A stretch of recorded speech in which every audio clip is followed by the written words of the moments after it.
Hi, good evening, and welcome to the program.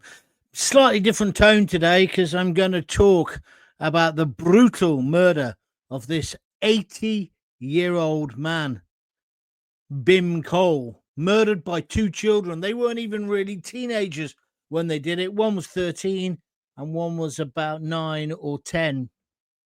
Shockingly, one was a girl, the other was a boy. The boy racially abused him and then smacked him and beat him to death with his own shoe. 80 years old, just walking his dog. He called him the P word. And today they got sentenced. And in soft justice Britain, get this. The boy has been sent to a young offenders unit for 7 years. 7 years for taking an old man's life. And the girl, well, she's not going to go to prison or young offenders at all. She's effectively got a community service order.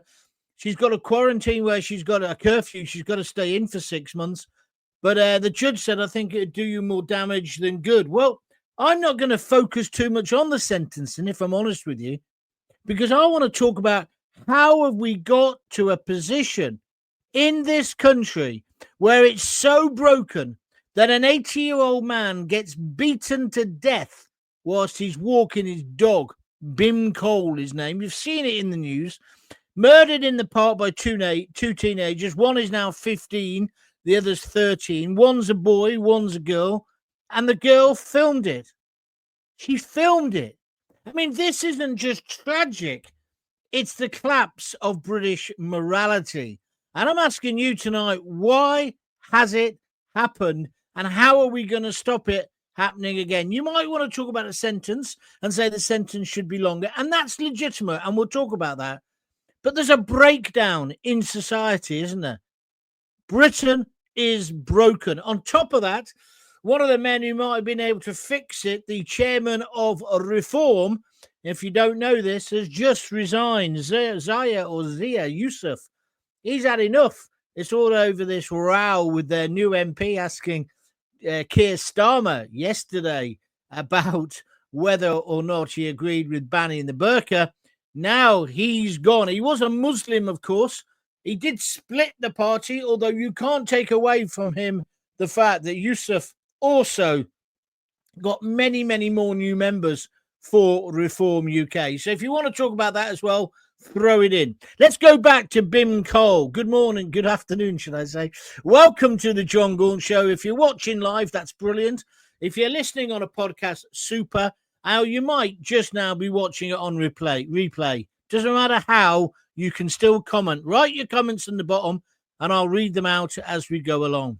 So, Bhim, he was out taking a walk. He did it every night. That's all. A quiet, elderly old man. We see him all the time, don't we, in our parks? Just enjoying the outdoors until he was ambushed by two children. They're now 15. The boy's 15, the girl's 13. I think the boy was 13, and I think the girl was 11. The boy attacked him brutally, called him the P word. You know which word I'm talking about. Meanwhile, she recorded the whole thing on their phones. He effectively kicked him to death and left him to die there. His relatives found him and took him to hospital, but he never recovered from the injuries. I mean, what a horrific way to die. The family are now very, very angry because they say the sentences aren't long enough. And, of course, the judge had to go with, here we go, the sentencing guidelines. Now, I never liked the way the Bulger killers got so long and how they've been vilified, because you've got to look at the background. Of course you have. But there's also justice. There's got to be a balance, hasn't there? Do you agree with me? I'd love your views on this one tonight. It's a bit more of a difficult one to get our heads round. And it has only just happened. The sentences were delivered maybe an hour or two ago. Police are now saying they're investigating whether this is part of a pattern, part of a string of attacks on older people. They say they don't think it's out and out racism, but that's not what the family think. So if this crime doesn't send a chill through your spine, then I don't think you've got a spine.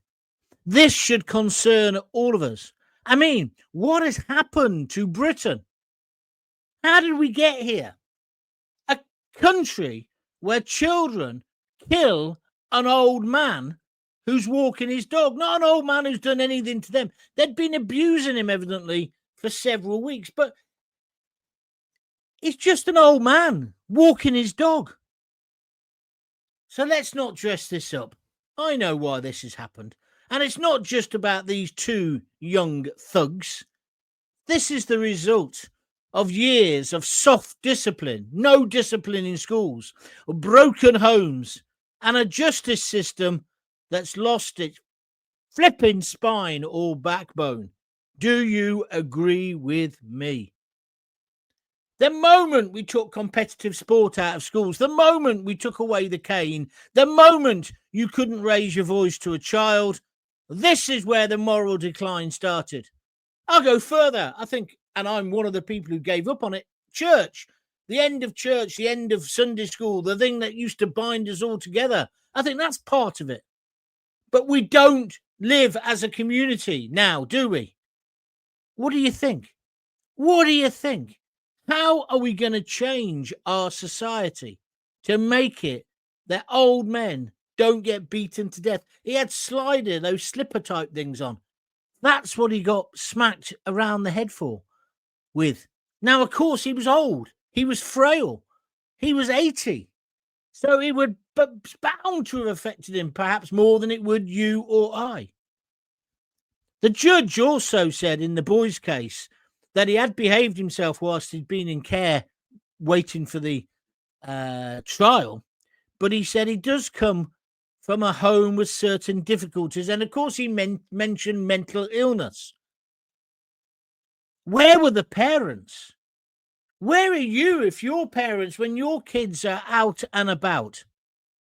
As I say, it's years of soft discipline, broken homes, one-parent families, a justice system that's lost its backbone. And by only giving them 7 years in prison or in a young offenders institute, because he's now 15, and by not naming them, because they can't, because they're children, and the girl not even going to any form of custodial sentence, what signal does it might be what's in the sentencing guidelines, but what signal does that send to every other kid in the country? It's okay to be violent. That's the signal it sends. And that kind of sums up why we're here. We have told kids they can do whatever they want. We've told them all their rights, but we've clearly not instilled in them their responsibilities. So kids think they can do whatever they want, and that's how we end up with an 80-year-old man beaten to death whilst he's walking his dog. Am I right? Or am I going too far? I want your views. Let's take some views and then we'll come back. Don't forget, because we've got this breaking news and I'm quite capable of dealing with that at the same time, let's talk about the chairman of Reform resigning. Is this just typical Farage that, again, his party's falling to bits? But let's keep on this for the moment. Lisa Carvel, I find the child filming the beating more offensive than what Lucy Connolly tweeted. Well, of course, but Lucy went down on the sentencing guidelines for 31 months. We know why that happened, because of Starmer calling everybody far-right thugs. It's not right, Lisa. Of course it's not right. And when you see a sentence like today, the only mitigating factor being this was a young girl. It wasn't a housewife.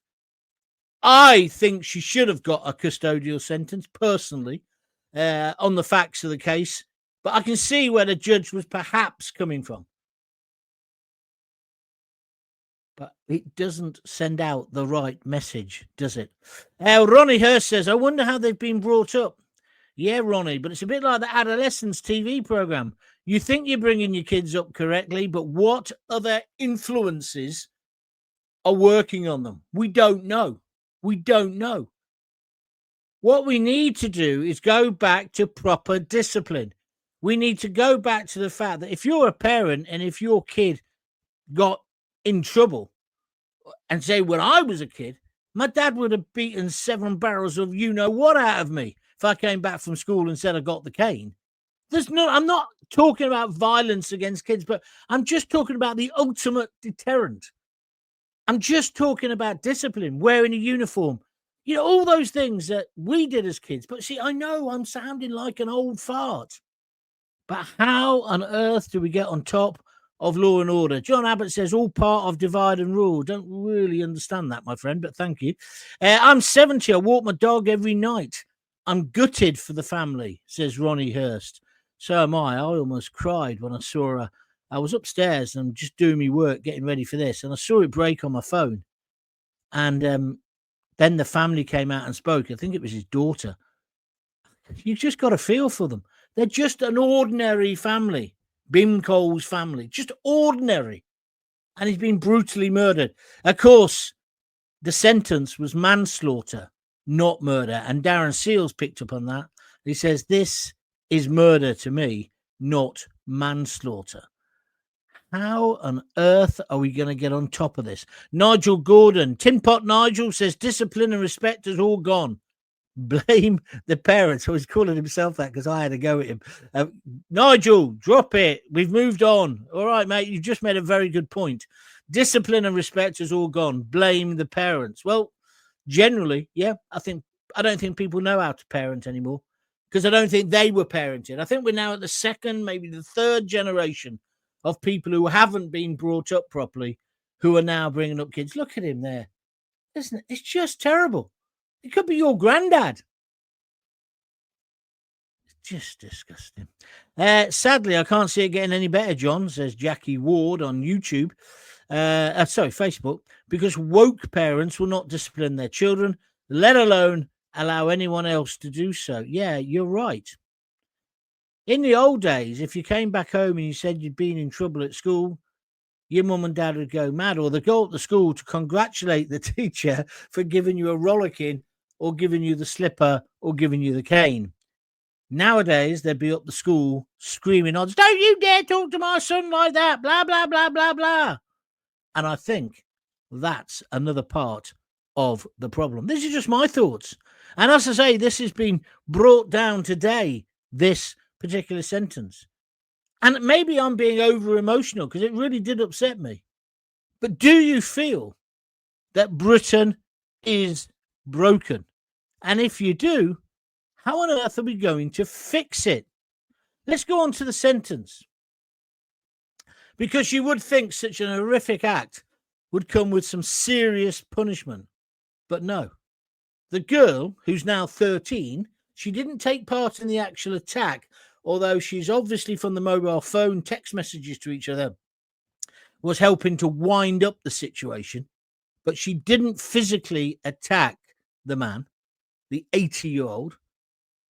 But she's not going to go to prison. She's not even going to prison. She's got this kind of community order for 2 or 3 years, and 6 months she's not allowed out of the house effectively. And the judge said, well, if I sent you to custody, it'd probably affect your whole life. Well, I don't want to be rude, Judge, but hasn't it affected the whole of Bhim's life? He's dead. Or Bhim's family. They will live with this forever. And this is the case always in this country. It seems that our legal system nowadays, and even the police, the upper echelons, not the boys and girls on the beat, they take the views of the person who did it, the perpetrator, and their future more seriously than the person whose life has been stolen from them. It reminded me of Helen Newlove. Do you remember her? She's now Baroness Newlove. Her husband, Gary, it's about 18 years ago, he'd had some yobbos outside his front door for 2 or 3 nights on the trot. We've all been in this situation. On the third night, he loses it and goes outside and confronts them. They kicked him and stabbed him to death in his own front garden. I remember I was one of the first people to interview Helen. And of course, since then, she's become like the victim's spokesperson or whatever in the justice system. She was just an ordinary northern working class woman. 2 daughters. Stolen from both of them, their father. And again, those guys, they only got 15, 16 years. They've just been let out recently. Where's the justice? Where is the justice? Why don't we put the victim first? It's like the grooming gangs. We should be concentrating on the girls, the women, the survivors, not the filthy bastards who did the crimes. Are you with me? The boy who led the attack, who beat Bhim to death on the floor of the park, he got 7 years. Just 7 years. He's going to be out by the time he's 25. At the latest, 7 plus 15, he'll be out, 23, 24. That's not justice. That's broken Britain. And it's symptomatic, and we can't just blame Starmer. Previous governments the same. And the whole idea that you can't discipline kids. I'll tell you where some of this started, and tell me if you agree. When we started calling them young people. Oh, the young people. No, they're children. And this ridiculous idea of let them vote at 16. No, they're kids. And that means that if you're the parent, you've got a responsibility. So I would like to see the parents of future thugs like this in court as well, in the dock. I always remember this about the killers of Jamie Bulger, and I covered that story massively. And in the subsequent years, and I've spoken to both of the main detectives and the main guy, Albert Kirby, I think his name was, who investigated it. And when you listen to what they have to say, and then I listened to one of the defense solicitors for one of the lads who'd done it, complicated stories about broken childhoods. But have things got any better? I'm not sure. You walk down the street. I told you the other day at Coventry Railway Station when those girls who were obviously at the university wouldn't get out of the way for some elderly people, myself included, who were trying to get out of the lift. You know, the good manners is you stand back, don't you, to let people out first before you go in. Not this girl. And when she was reprimanded for it, she was just foul-mouthed. She was like a docker. Sorry, that's disrespectful to dockers. I just think we've been heading towards here for ages. And the sentence today, I'm sorry, is just another insult to Bhim Kohl, 80 years old, his family, and every law-abiding person in this country. This is broken Britain, where violent kids become killers, and they still get to go home by the age of 25. It can't be right. Let's have some more comments. Where are we? Ronnie Hurst, do you think if there was capital punishment, that would deter this behavior? No, capital punishment doesn't deter people. What capital punishment does is for heinous crimes. And I would put child abuse in this, you know, the kind of grooming gangs style of child abuse. There's no point in keeping them alive. Axel Rudicabana, he should be swinging. He should be doing the Saddam shuffle. But that's not going to stop other people doing it. What could have stopped Axel, of course, was the government, was prevent. But they missed the opportunity 3 times to lock that madman up. Or sorry, boy, as they like to call him. Why? Because they're stuffed full. They're infested with the same rainbow laces in their Doc Martens kind of culture, aren't they? Who elected these people? These people who now tell us what our moral code is, where everything goes but morality and the idea of the rule of law. This is why people don't really respect coppers anymore. I remember when my dad was a copper, we lived in a police house. We never had any money because in those days, coppers got paid nothing. We had a house, a police house. There were 4 of them in the road, in Bulwer Road in Radford.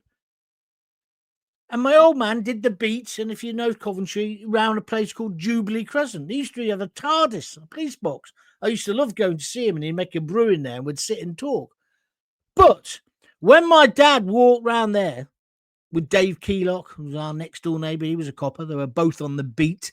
Remember that idea? When policemen were fit and actually got out of their cars or didn't have a car And they didn't have any radios with them. They had a bloody whistle and a truncheon. And everybody knew me dad.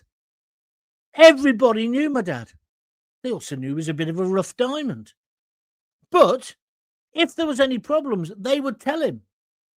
And then if there was a scrap in the chip shop across the road where my mate Roman, who I went to school with, he was Polish. Well, his dad was Polish. His dad was a bit, I don't know what, hot-tempered, shall we say. So sometimes there'd be a scrap in the chip in. They'd run over to my dad or to Dave Keelock and say, can you come and sort it out? So over they would run and it would get sorted out. Likewise, when my dad came walking up the street, or Dave Keelock, or the one who lived next, what's the one next door to me on the other side? Forgotten his name, but Andy Johnson, the Johnsons. If you saw his dad, right, and you were playing football on the green where you weren't meant to play football, you scarpered or you hit the ball because you knew you'd get some summary justice. You get a smack around the chops. And there's no point in going home and complaining to you, old man. So you had a bit of fear. And I think we've taken that away. And like today, because those sentences are so weak, it won't send any signal. Like I say, I don't believe they should get the death sentence for this at all. And they might get rehabilitated. However, you've got to look to the parents as well. I'd love your views on this, please. I think this is a great subject. Evening, John, re-reform chairman. It's just a shame they keep having silly issues like with Rupert Lowe before. They need to be squeaky clean, otherwise it just plays into Labour's hands. Well, it plays into the establishment's hands. You're right, Chopper, because already I was reading Nick Robinson, you know, the guy from the BBC. He said, just a reminder, the snooty little twat. He says, just a reminder, Farage always has fallouts in all of the political parties he's run. Well, hang on a minute. So does Labour. Labour's been at war for years with Corbyn and Starmer and Blair. So don't make out it's only Farage, right? It happens. Look what's just happened. How many different leaders did the useless Tories have? And none of them could do it better than the lettuce. So come on. But that's not Nick Robinson. He's meant to be the impartial BBC. He's straight in there, putting the boot in. Because don't forget what I've said. When I say it's the establishment we're up against, that includes the media. That includes the mainstream media. It includes the BBC, ITV, Sly News, all of them, and all the big papers. Well, in fact, all the papers. Because they've all got vested interests. They don't want any real upheaval. And what Farage is promising is major upheaval. But he's going to be a big loss. He's going to be a big loss to reform, as far as I'm concerned. If your children will not listen to you, they won't listen to anyone else, says Ronnie Hurst. That is a very, very good point indeed. And also, allied with that, Ronnie, don't ever try to be your kid's best friend. You're not. You're their dad or you're their mum. And there's got to be that relationship. As you get older, I mean, I hated my dad when I was a kid because of what happened when I got put in care. But later, me and my dad were quite good mates. It can happen later, but it can't happen when they're children. You're the boss. And the old adage, you remember that cartoon? It was before The Simpsons. Wait till your father gets home. It's an American thing. It's kind of true, that cliche. Kids need that. They need it. What they need mostly is love, of course. But love can't be this soppy nonsense where you never tell them off. How many times have I been in a motorway cafe and I hear, well, what do you want, Miranda? Oh, get me this, get me that. No, please, no, thank you, no, nothing. And then you turn around and Miranda's 3 or 4. When a kid's 3 or 4 years old, you don't give them a choice. Well, you do. Eat it or starve. You get the food for them. So many parents are and I see it all the time in this cafe that I go in. They're so busy on their own phones, they buy their kids one to electronically babysit them. How about talking to them? How about getting a colouring book out? How about talking about what they did at school or nursery today? This is what's gone wrong. So it isn't all about beating kids to death. Sorry, that's the wrong thing to say, but beating kids or smacking kids or any of that. Right? I don't agree with smacking. I smacked my kids when I was a young dad, and I was wrong because it was a failure. But once we started getting the code right, there was no need. Have you met a lot of you have met my daughters. They're impeccably behaved. That doesn't mean they don't sometimes get into trouble like we all do. But they know what's right, and they've got manners, and they knew how to sit at a table. And when they're in a pub and I take them out for meals, they weren't running around the pub like kids are now, like feral kids. Because that's it. We've got feral youth, haven't we? The Liberals are reaping what they've sown, says Dave Griffin on Facebook. Very good point. Very few actually got the cane when I was at school, but it was always a deterrent as it was threatened. You're right. It was the ultimate deterrent. Just sitting there, wasn't it? I remember when I used to have to go to Grimes's office and wait for the traffic lights to change, the colours on the door to go in. That was more scary than him actually giving you the cane. That's what you need. The Liberals have gradually eroded everything that acted as a deterrent, starting with corporal punishment and eventually not even being allowed to raise a voice at feral kids. Very, very good point indeed. That is what it's at. That's where we've got to change. Evening, John. The problem in this country is our courts are too soft. We need to be more like America. Our criminals wouldn't survive in American prisons. Yeah, I take on board your point, Steve, on YouTube. But don't we have to intervene before it gets to court? There's a general malaise in society. Like these kids who are nicking your phones in the streets. The kids who think it's okay to graffiti. They are all not going to be potential Bhim Kohl killers. But it's all part of the same thing, isn't it? It's like when we were talking last week about people not paying their fares on public transport. It's all part of the same decline in society. Is it morals? Is it ethics? What do you think? Right, so it is Broken Britain, where violent kids become killers, but they still go home before they're 25. It's incredible that kid's going to get home by then. Where the victims are always forgotten, and the message we send is simple. You can get away with anything. We've raised a generation, I've written here, but I think probably 2 generations now. They've got no fear of any consequences. And now the consequences are ours to live with. So what must we do to change? Let's have some suggestions on that. I say you've got to bring back respect. And I think that starts in the classroom, but it also starts at home as well.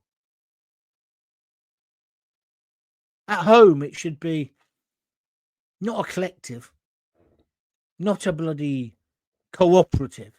It's mum and dad. They're the bosses.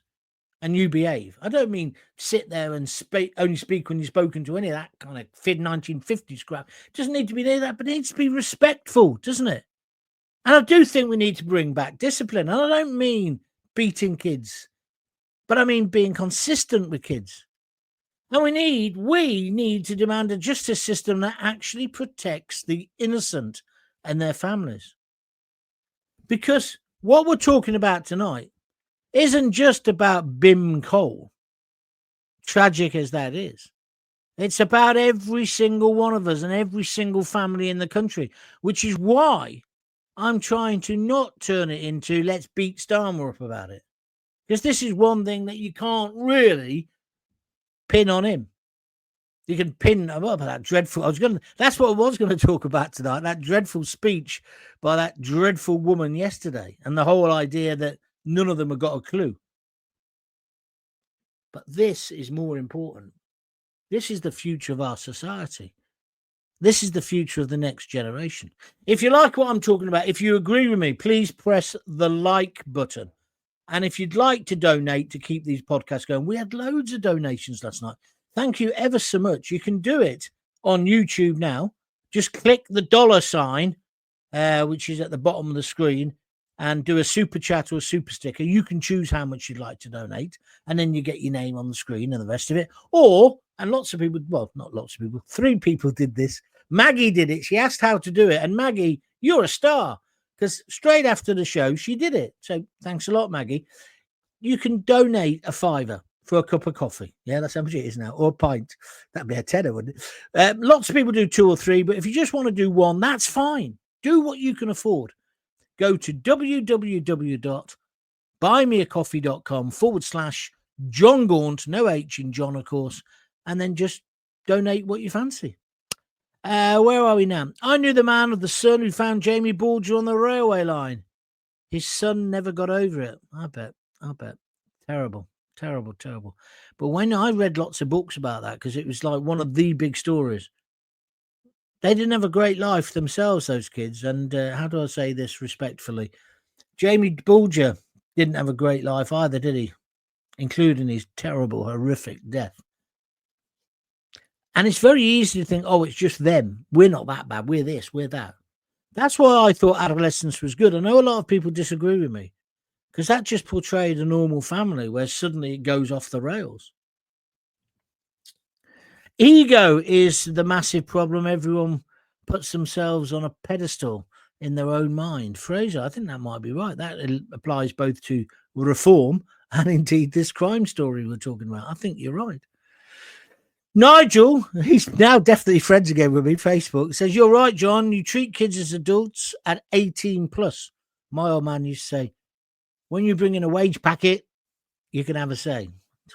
He was a bit stupid. But anyway, then it makes me wonder nowadays, and police have lost respect now. In my day, I was scared of our local copper. Nowadays, no more local copper on his or her bike. Well, that's interesting you say that, Nigel. You're echoing what the daughter of Bhim said on the court steps today. She said we reported the problems before, the police didn't take it seriously enough. The police have denied that. It's Leicestershire police, by the way. They said they did. And then she also added in, we need more police on the beat. She's right. And also, have you noticed now, the police, I always find it amazing. When I was growing up, my dad had a truncheon, like I say, and a whistle, and he had a cape for when it was cold, right? And he used to go out on the beat or whatever, and a proper uniform, and then a nicer uniform for dress days. But the guys now, and I don't blame them, because they've got to get the stab vest on and everything else, haven't they? But they're like army, aren't they? They look like the army. They look like the military, yeah? So they're more tooled up than ever, often got a taser. But we're kind of less, or kids are less, respectful to them. They ain't bothered. And you know, one of the things I think that's brought that about, this. That's my family on there. Everyone's got, you weren't meant to see that. Everyone's got a mobile phone. So on all these demos, they start bloody videoing. That must be hard for the coppers as well, mustn't it? But there is no real respect for the police anymore. And that breaks my heart. I'm a copper's son. You may think that's nonsense. Kathy W., good evening. What's going on with the Reform Party? Well, the chairman has just resigned, and it's all over what the new MP Sarah said yesterday, which I thought was perfectly legitimate. And I think it should be a reform policy to ban the burqa, or I'd do it wider, ban any face covering in public, of course. But he's got his knickers in a twist. But this follows on, doesn't it, from the Rupert Lowe controversy and the rest of it.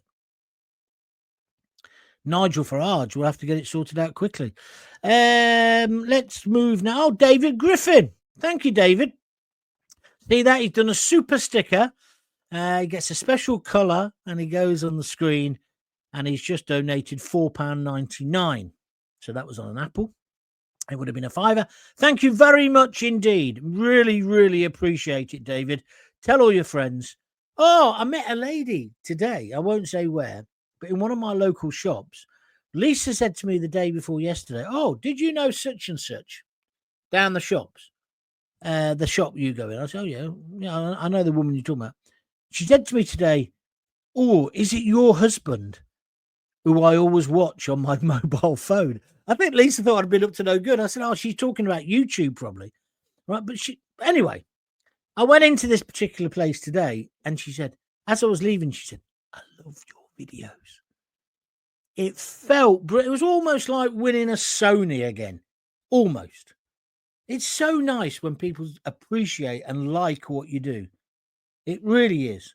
Because I am working my socks off here. So, David Griffin, thank you for the donation. I should take that as a great compliment as well. Jackie Ward says, I'm saddened by Zaya. Is it Zaya or Zia Yusuf's resignation?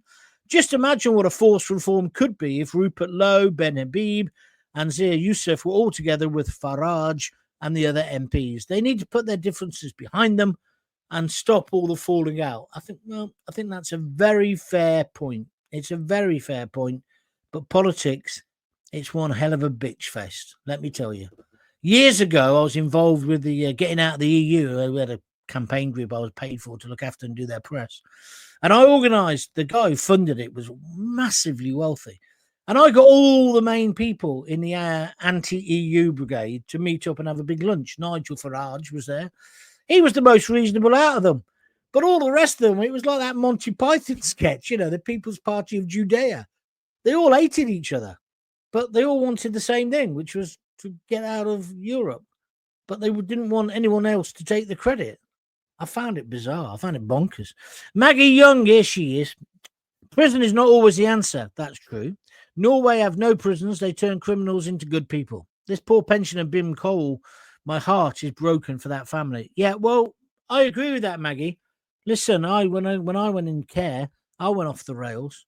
And I got put back on the rails primarily by my auntie, who I didn't even really know, who came down and said, now listen, do you want to come and live with me in Hull? I was in Coventry at the time. I thought, well, anywhere's better than this. So I said, yes, please. She said, but you're going to live by my bloody rules. Now, she was an old-fashioned matron. Ooh, matron, right? Smoked like a trooper. Tough as old nails, right? But she loved me. And since my mum had died all those years before, she was the first one who did love me. She wanted me to become a barrister. I should have taken her bloody advice. I'd be loaded. I'd be doing human rights. You'd all be hating me. But I should have done. But she showed me love and care and consideration and wanted to know what I'd done. But she also wanted me to behave myself. That's interesting, isn't it? And I went to this comprehensive in Hull. It's called Greatfield High. I think they built the Hull Kingston Rovers Stadium on it now. But when I went there, it was two schools together. And it's about 2,000 kids. It was massive. And the headmaster there, he didn't believe in any form of corporal punishment. And where I'd come from, Bluecoat in Coventry, they would give the cane for farting or walking on the wrong side of the corridor. But the discipline at Greatfield High was tremendous. Was just tremendous. Because he and the teachers cared. And like the kids who weren't very academic, he had old cars in the playground and they were taught mechanics. And they were taught how to repair them. And so he played to their schools, to their skills. There was this guy called Trevor. He was as hard as anything, right? But he came to school on time every day because he got to do the cars. So I am with you in a way, Maggie, that it doesn't have to all be heavy, heavy discipline. It really doesn't. You're right. But the problem is with our justice system and our probation service, do you think they're going to do it all right? I don't see. That's the problem. Hi, John, blame the parents 100%. Well, we can't really say that. Are these the same parents that let their kids play games like GTA? What's that? Grand Theft Auto? That's horrible, isn't it? At 10 years old or younger? Not sure what the answer is, but scumbags are breeding as a career. I think that there's some value in what you're saying there. So thank you very much indeed for that. What have I got here? I got another. Oh, Steve, we've got another $5. Oh, I can't get it on the screen yet. Hang on a minute. I'll come to it. Wait a minute. I'm only just learning how to do all this. Steve's just donated £5. Steve, thank you very much indeed. He's done it by pressing the dollar button on the YouTube video. And he says, if you have kids, give them a kiss, give them a cuddle. And hey, don't forget to tell them you love them. Have a good weekend, John. Thank you. That's one of the most important things to say. When I got the sack from Talk Sport, because that twat wanted to ban people like my Auntie Rosemary from fostering because she smoked. She never smoked in front of me. She used to go outside the back kitchen, right? But that's what he wanted to do. And so, what was I going to tell you then? It's about... Oh, yeah. So that guy who wanted to ban them smoking, foster parents from smoking. And I got the sack because I called him a Nazi and an ignorant pig. By the way, I stand by all of that. He was. But it's done me good, isn't it? But anyway, what happened was, did you know at that time there were 60-something thousand children in England and Wales alone, only in England and Wales, who didn't have a special person to put them to bed, to tuck them in, to check they're okay, and just maybe to say, so what did you do at school today? How's the rugby coming on? How's the football coming on? Yeah. What's happening here? What's happening there? Right? You know, we all wanted them to go away because we wanted to have a look at our nudie mags, didn't we? But it was just being cared for. And that's what my Auntie Rosemary gave me when I went to live with her. I think she saved me. I think I'd have become a bigger reprobate than I actually became. So you can change. So that lady was right about that. And that's where if you got kids, give them a kiss, give them a cuddle, and hey, well, give them a hug, I say. Don't forget to tell them you love them. It's so important to tell your kids that you love them. I agree. I just hope Ruben Lowe can make a comeback, says Kathy W. I think you forget that. Chopper, what makes my skin crawl just as much as these attackers are the passers-by whose automatic reaction isn't to help or to call an ambulance. Their first reaction is to film it. You are absolutely right. Farage on GB News just now said Zia Youssef is brilliant and he is sad he's resigned. Yeah, I saw that quote from him. Yeah. What else can he say, I suppose, in that situation? So, to conclude about this poor man kicked and slapped and punched to death in a park whilst he was walking his dog. Bhim Kohl, a peaceful, by all accounts, elderly man, well known in the community, everybody knew him, gets kicked to death by feral or semi-feral youth. How on earth have we created a society like this? And how on earth do we now change it? I mean, there's always been violent crimes, back to the Bulgers and Mary Bell and all those things all the way through history. But how do we get back to a situation where kids are kids? Well, I think it starts with parents being parents. Because I don't think we can just sit back whilst the country falls apart or just blame it on all the politicians. It's about time that we stood up and we said, no more. Enough is enough. And it starts with that broken windows policy. See litter on the street, pick it up. I know some of the yobbos left it, but pick it up to make it look better. My wife does this all the time. My daughter does it. Don't just ignore it. Don't walk by on the other side. And if you do agree that Britain is broken and you've got ideas how we can fix it, please subscribe. It's completely free to join and subscribe to my YouTube channel. It's called Jon Gaunt TV. So if you're listening on a podcast, when you stop listening, open up your computer, go to YouTube, Jon Gaunt TV, and press the subscribe button. If you're watching now, press the subscribe button now. It's at the bottom of the screen. Doesn't cost anything. We're going to build a massive audience for this show. It's beginning to happen. From the little, no, she wasn't that little, the nice lady in the shop, and I'm not saying where it is. If you're watching, you made my day today, love. In fact, you made my week. In fact, you made my month, I think, when she said, I love your videos, right? I just thought it was brilliant. Right? I mean, obviously, when you was on radio with 1 million listeners, you got that all the time. But it's kind of validated that what I'm doing is worth doing. I've had a bit of a bad day today. I went off to the library to be on my own. I sat there thinking, am I going to carry on doing this? And then when that happened, yes. So I'm Jon Gaunt. This is what they don't want you to say, but I say it out loud, and no one's going to stop me saying it. And we're just going to carry on doing this.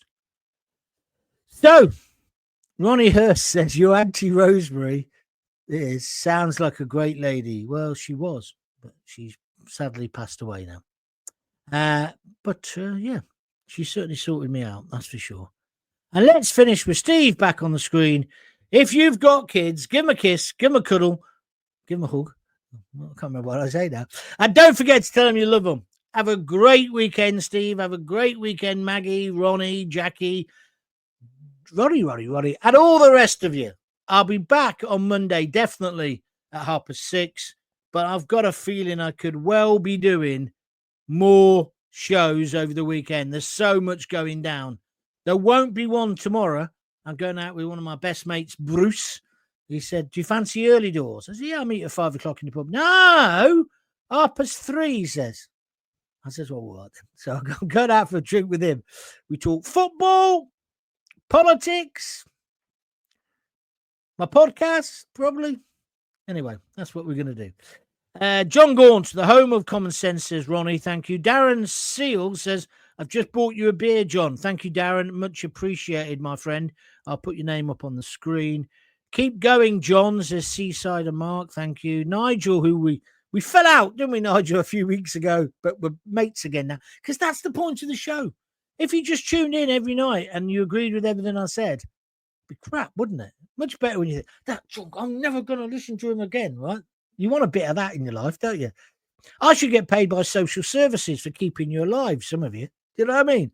Get the old blood running, something like that. Thanks, Gaunty, says Chopper MK50. Right, I am finishing now. If you have got kids, give them a kiss, give them a hug. Hey, hey, hey. Don't forget to tell them you love them. 20 likes, that's brilliant. Press the like button before you go. Thank you very much for joining in. I'll see you on Monday, definitely at 6:30, but I'll probably pop up over the weekends. And the only way you're going to know if I'm going to pop up is if you subscribe. So subscribe now on YouTube. See ya.